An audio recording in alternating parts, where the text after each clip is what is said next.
आज हम एक बहुत ही खास किताब को समझने जा रहे हैं जिसका नाम है अल फ़िक़्ह अल अकबर।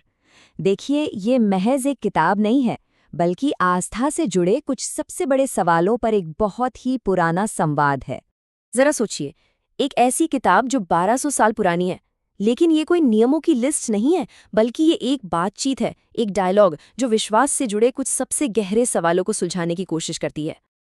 आखिर आस्था है क्या? क्या ये सिर्फ वो है जो हम कहते हैं, या फिर जो हम करते हैं, या इससे भी कुछ गहरा? ये वो बुनियादी सवाल हैं जिनसे ये प्राचीन ग्रंथ बात करता है और जिनकी गूंज आज भी हमें सुनाई देती है।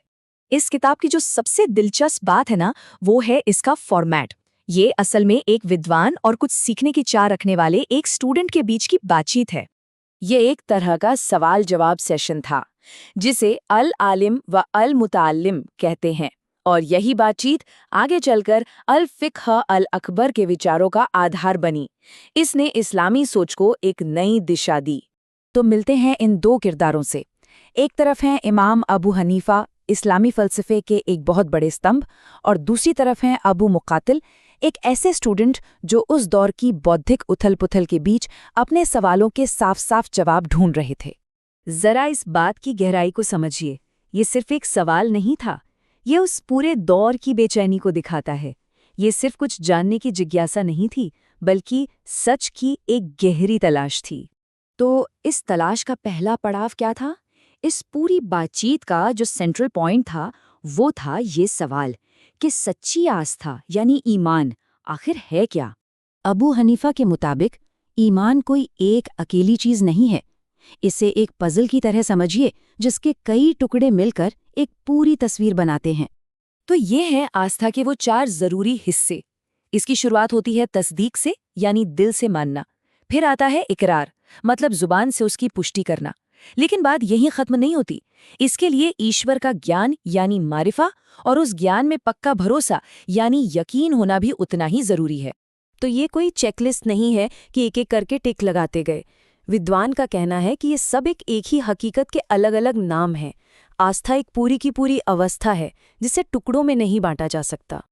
अब बातचीत एक ऐसे मोड़ पर आती है, एक ऐसे मुद्दे पर जो उस जमाने में सबसे ज्यादा विवादों में था।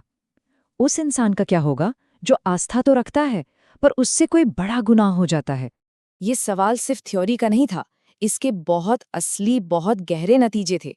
किसी इंसान की सामाजिक स्थिति और उसके भविष्य, सब कुछ इसी एक सवाल के जवाब पे टिका था।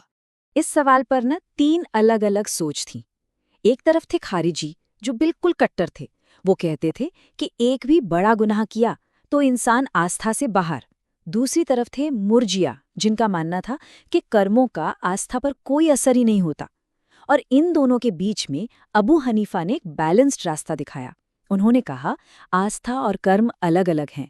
गुनाह करने वाला विश्वासी तो रहता है, लेकिन हाँ, वो एक गुनाहगार विश्वासी कहलाता। ये जो मिसाल दी गई है ना, ये बहुत गहरी है कि गुनाह करने से आस्था का कपड़ा उतर नहीं जाता। ये एक बहुत ही ज़रूरी और रहमदिल नज़रिया था, जो ये बताता है कि इंसान की कमज़ोरी उसकी आस्था को पूरी तरह से खत्म नहीं कर देती। अब बातचीत और भी गहरी होती है, एक ऐसे फ़लसफ़े की तरफ जो शायद हम सब कभी न कभी सोचते हैं। हम उस ईश्वर के बारे में कैसे बात कर सकते हैं जिसे शब्दों में बयां ही नहीं किया जा सकता? और देखिए, सीखने वाले का सवाल कितना प्रैक्टिकल है।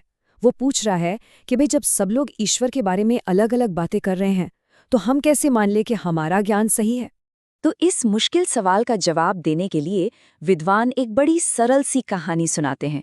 सोचिए, 4 लोग हैं और उनके सामने एक सफ़ेद कपड़ा रखा है। एक कहता है, नहीं ये तो लाल है। दूसरा कहता है, ये पीला है। तीसरा कहता है, ये काला है।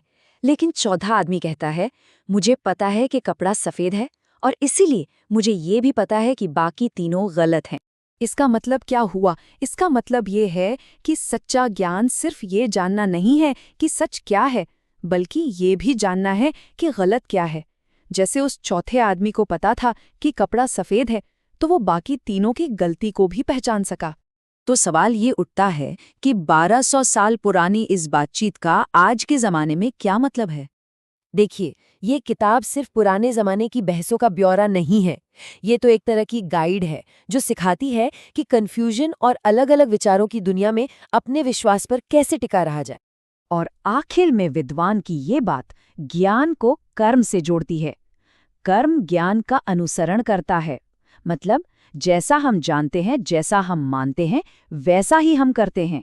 ये एक ऐसी सच्चाई है जो कभी नहीं बदलती। और ये प्राचीन संवाद हमें आज एक बहुत बड़े सवाल के सामने लाकर खड़ा कर देता है।